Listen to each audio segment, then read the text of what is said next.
किस काम की? सुपुत्र वही है जो माता पिता को चिंतित न होने दे। पुत्र का पुत्रत्व तो इसी में है कि पिता को पवित्र करे, अर्थात धर्म में सहायक हो तथा कष्ट से रक्षा करे। इसी समय भरत मुनि दीक्षा धारण करने का विचार करता हुआ पिता यानी दशरथ के समीप आए और उनसे दीक्षा लेने की अभिलाषा प्रकट की। पिता ने भरत को अपने अंक में बैठाकर उसके कपोल का चुंबन लिया एवं मस्तक पर हाथ धरकर कहा, हे पुत्र, तेरी आयु अभी प्रौढ़ नहीं है। अभी तुझे राज्य का शासन कर प्रजा का पालन करना चाहिए। वृद्ध होने पर ही दीक्षा लेना योग्य है। भरत ने कहा, हे तात, मृत्यु बाल या वृद्ध या तरुण अवस्था पर कोई विचार नहीं करती। आप मुझे व्यर्थ मोह मदोधधि में डुबाते हैं। पिता ने कहा, हे पुत्र, गृहस्थावस्था में रहकर भी धर्म का पालन होता है। विषयानुरागियों से धर्म का पालन नहीं होता। भरत ने कहा, पिताश्री, काम, क्रोधादि एवं इंद्रियों के वशीभूत गृहस्थों को मुक्ति नहीं। पिता ने कहा, वत्स, सभी मुनियों को भी तो मुक्ति प्राप्त नहीं होती। तब महाज्ञानी भरत ने कहा कि ये तो नियम है ही कि गृहस्थावस्था में मुक्ति नहीं है, परंतु मुनि अवस्था में भी तो किसी को मुक्ति होती है तथा किसी को नहीं भी होती है। गृहस्थ बनकर धर्म पालन करने की चेष्टा करना हीन शक्ति वालों का काम है, जैसे कि पक्षीराज गरुण का क्षुद्र कीट पतंगों के सदृश उड़ना। मैं तो अवश्य महाव्रत धारण करूंगा। आप मुझे दीक्षा लेने की अनुमति दीजिए। यदि गृहस्थी में रहने से ही कल्याण होता, तब आप इस विशाल राज्य को त्याग कर वन गमन क्यों कर रहे हैं? आप मेरे पूज्य तात हैं। तात का यही धर्म है कि वो संसार से तारे ये जीव, धन, काया, पत्नी एवं पुत्र परिवार समस्त को त्याग कर एकमात्र एकाकी ही परलोक गमन करता है। इस जीव ने देवगति के सुख सागरों पर्यंत भोगे तो भी तृप्त नहीं हुआ। अब मनुष्य भव की अल्पायु की अवधि में भला ये क्या तृप्त होगा? जब राजा दशरथ ने भरत को दीक्षा लेने हेतु तत्पर देखा, तब उन्होंने कहा, हे पुत्र, एक समय तेरी माता कैकेयी ने संग्राम में मेरे रथ पर सारथी का कार्य किया था। उसके रथ संचालन की चतुराई से ही मुझे संग्राम में विजय प्राप्त हुई थी। जब मैंने प्रसन्न होकर उससे वर याचना करने को कहा, तब उसने अपना वर मेरे पास धरोहर रख दिया था। आज उसने अपना वही धरोहर वर मुझसे लेना चाहा है कि तुम्हें यानी भरत को मैं राज्य सौंप दूं। मैंने उसको वर प्रदान करना स्वीकार कर लिया है। आज मैं तेरी माता के धरोहर ऋण से मुक्त हुआ। अब यदि तू राज्य शासन नहीं करेगा, तो वचन भंग होने से भूतल पर सर्वत्र मेरी अपकीर्ति होगी तथा तेरे एवं मेरे दोनों के वियोग में व्यथित होकर कैकेयी निश्चय ही प्राण त्याग देगी। हे पुत्र, तूने कभी मेरी आज्ञा का उल्लंघन नहीं किया है। सुपुत्र का कर्तव्य है कि वह अपने माता पिता को कभी भी शोक तथा चिंता में ग्रसित न होने दे। श्री राम ने भी भरत को समझाया और कहा, हे अनुज, तुम्हें तात के वचन का पालन करना चाहिए। तुम न्याय पूर्वक अयोध्या का शासन कर पिता का विमल यश विस्तीर्ण करो। तुम्हारे सदृश पुत्र के होते हुए माता कैकेयी की मृत्यु हो जाए तो ये अनर्थ होगा। रत्नों की उत्पत्ति समुद्र से ही होती है, सरोवर से नहीं। तू निश्चिंत होकर राज्य कर। मैं अन्यत्र ऐसे स्थान पर निवास करूंगा जहां कोई मुझे पहचान भी न सकेगा। इस प्रकार श्री रामचंद्र ने प्रेम युक्त मधुर वचनों से भरत को समझाया। फिर श्री रामचंद्र हस्त में धनुष बाण धारण कर अयोध्या नगर से बहिर्गमन को तत्पर हुए और शीघ्र माता कौशल्या के समीप जाकर उनके चरणों में प्रणाम कर देशांतर प्रस्थान की आज्ञा चाही। माता कौशल्या ने पुत्र को हृदय से लगाया और क्रदन कर कहने लगी, हे पुत्र, मेरे प्राणनाथ तो मुझे त्याग कर दीक्षा धारण करने जा रहे हैं। एकमात्र तुम ही थे जो मुझे धैर्य बंधा सकते थे, पर तुम भी देशांतर प्रस्थान हेतु उद्यत हो। ऐसे समय तुम मुझे त्याग कर अन्यत्र कहां जाते हो? यहां पर ही रहो। श्री राम जी ने कहा, हे माता, पिता के वचन की मर्यादा की रक्षा करना मेरा परम कर्तव्य है। मैं दक्षिण की ओर जाकर किसी सुंदर प्रदेश में निवास स्थान की व्यवस्था कर आपको अवश्य बुला लूंगा। यदि मैं यहां सूर्य सदृश चमकता रहूंगा तो चंद्रमा सदृश भरत की यश रूपी कांति की वृद्धि नहीं हो पाएगी। मैं आपके चरणों की शपथ लेकर कहता हूं कि मैं शीघ्र ही आपको ले जाने अयोध्या आऊंगा। ऐसा कहकर श्री राम ने सुमित्रा, कैकेयी एवं सुप्रभाव माताओं के सम्मुख जाकर उनके चरणों में प्रणाम निवेदित कर देशाटन की अनुमति चाहिए तथा उन्हें सांत्वना देकर अग्रसर हुए। सीता अपने स्वामी को देशांतर प्रस्थान करते देख सास ससुर को प्रणाम कर उनसे अनुमति लेकर श्री राम के संग गमन को तत्पर हुई। इसी समय भ्रात स्नेह से ओत प्रोत लक्ष्मण श्री राम के निकट आए और स्वभावतः क्रुद्ध होकर चित्त में विचारने लगे। पिता ने पत्नी के बहकावे में आकर ये कैसा घोर अन्याय किया। ज्येष्ठ पुत्र के स्थान पर कनिष्ठ पुत्र को राज्य सौंप दिया। नारी जाति को धिक्कार है जो अनुचित कार्य करवाने में रंच मात्र भी नहीं हिचकती। अग्रज श्री राम तो अत्यंत शांत चित्त, मर्यादा पुरुषोत्तम एवं न्यायी है। ऐसे भाव तो मुनियों में ही पाए जाते हैं, पर मैं इस घोर अन्याय को कदापि सहन नहीं कर सकता। यदि मैं चाहूं तो निमिष मात्र में ये समस्त राज्य लक्ष्मी अग्रज के चरणों में समर्पित कर सकता हूं, परंतु इस समय तो पिता मुनि दीक्षा धारण करने जा रहे हैं। अतः ऐसे सौम्य वातावरण में मेरा कुछ भी करना उचित प्रतीत नहीं होगा। इस अवसर पर पिता को क्रोधित करना भी योग्य नहीं है। फिर उचित अनुचित का निर्णय तो पिता करें अथवा अग्रज श्री राम। मेरा तो यही कर्तव्य है कि पिता का वचन भंग न हो पाए तथा उनको कीर्ति चतुर्दिक विस्तीर्ण हो। अतः मुझे भी अग्रज के संग देशांतर हेतु प्रस्थान करना चाहिए। ऐसा चित्त में विचार कर लक्ष्मण भी क्रोध को त्याग शांत चित्त होकर धनुष बाण धारण कर अग्रज के संग निर्वासन हेतु तत्पर हो गए। लक्ष्मण ने अपनी माता सुमित्रा को प्रणाम कर उन्हें धैर्य बंधाया एवं उनसे आज्ञा लेकर वे समस्त परिवार और गुरुजनों को नमस्कार कर श्री राम के संग प्रस्थान को उद्यत हुए।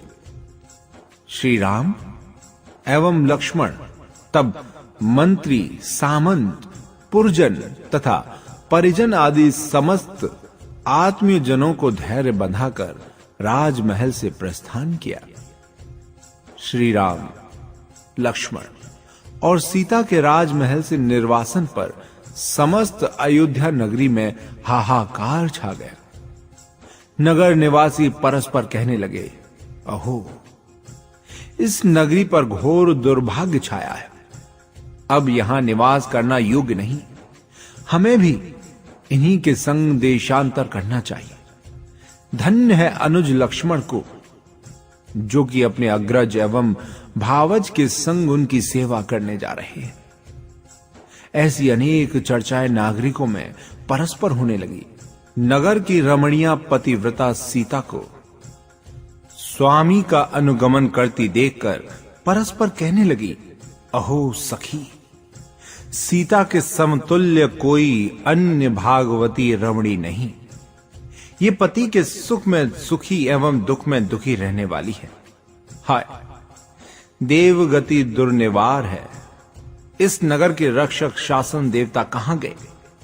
इस अमंगल कार्य को घटित होते देखकर भी वे उसे क्यों नहीं रोकते? विपुल संख्या में अनेकों नर नारी अश्रुपात करते हुए श्री राम, लक्ष्मण एवं सीता के संग संग गमन करने लगे। श्री राम ने उन्हें अनेक बार प्रत्यावर्तन हेतु संबोधा, परंतु वे नहीं माने। ज्यों-ज्यों श्री राम अग्रसर होते जाते थे, त्यों-त्यों अनेकों नर नारी बालक युवा वृद्ध सम्मुख आकर श्री राम का चरण स्पर्श करते जाते थे। ऐसा करने से उनकी यात्रा में विलंब हो रहा था और उन्हें पग पग पर रुकना पड़ता था। श्री राम का वन गमन मानो सूर्य न देख सका। उस दिन अस्त हो गया। संपूर्ण दिशाएं एवं पृथ्वी तिमिराच्छन्न हो गई। तो भी प्रजाजन ने श्री राम का संग न त्यागा। तब श्री राम ने जन समुदाय को लौटाने के निमित्त समीप उद्यान में अरहनाथ भगवान के चैत्यालय में रात्रि को विश्राम करने का निश्चय कर प्रवेश किया। सीता सहित दोनों भ्राता चैत्यालय के तृतीय द्वार को पार कर प्रतिमा के निकट पहुंच गए। शेष व्यक्तियों को प्रहरी ने द्वितीय द्वार पर ही इस प्रकार रोक लिया, जिस प्रकार तीव्र मोह मिथ्या दृष्टि जीव को शिवपुर मोक्ष से रोक लेता है।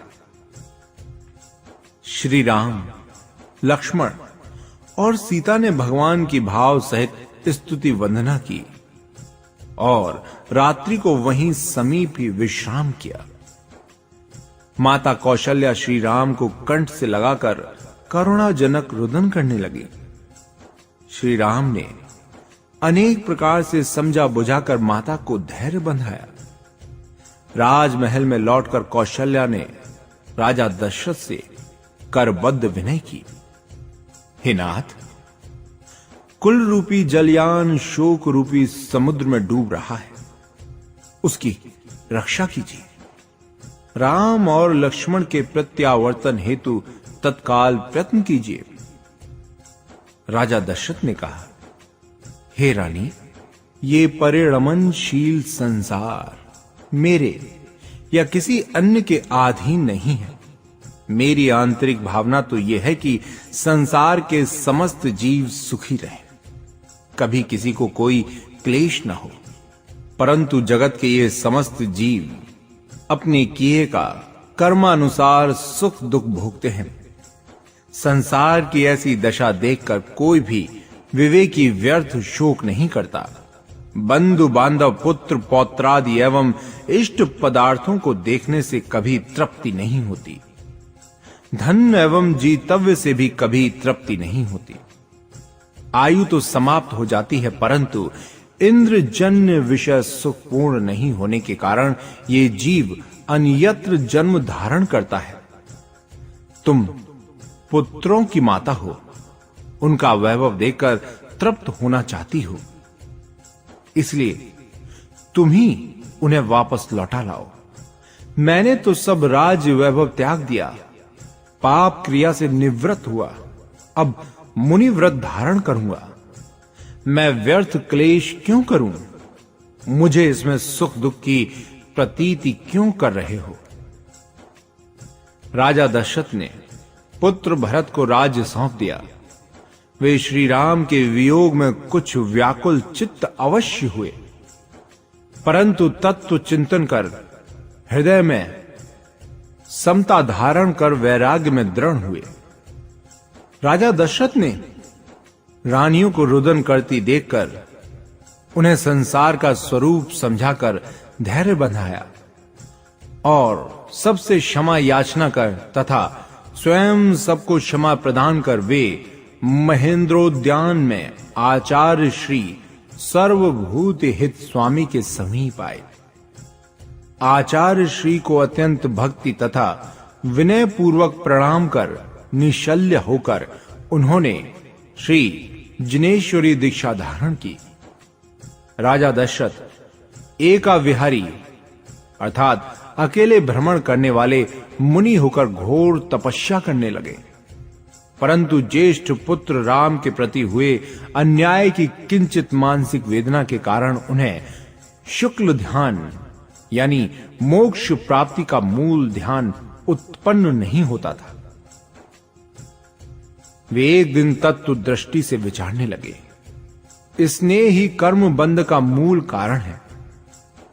मैंने अनंत बार जन्म लिया, उन जन्मों के अनंत माता पिता बंधु बांधव पुत्र कलत्र आदि कहां गए? अनेक बार स्वर्ग जाकर देवगति के सुखों का अनुभव किया, कई बार पशु पक्षियों की पर्याय धारण की, क्षुधा त्रषादि अनेक प्रकार के परिश्रहों का दुख सहा, अनेक बार महादुखदायी भयानक नरक में गया तथा अकथनीय दुख भोगा। वहां इस देह के खंड खंड हुए, परंतु वो पारा सदृश पुनः संगठित हो गया। मरण की कामना की, परंतु बिना आयु पूर्ण किए मृत्यु नहीं आई।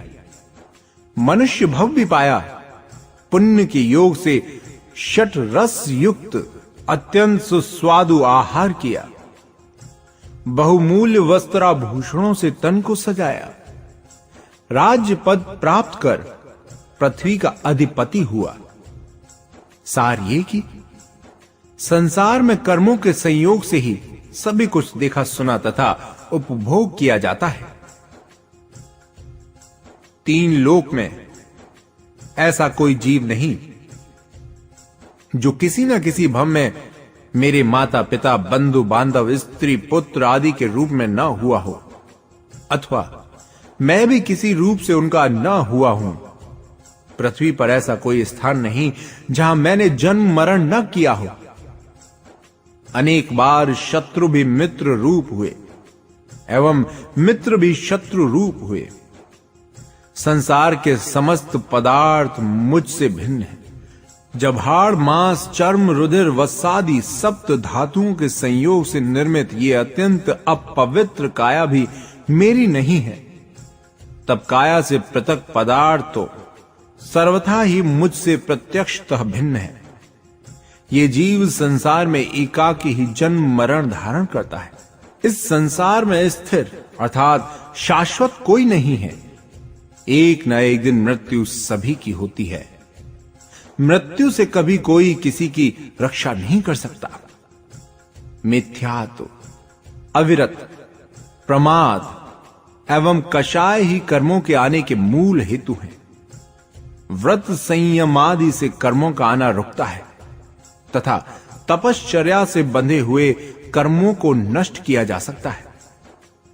इस संसार में यथार्थ आत्मज्ञान ही अत्यंत दुर्लभ है।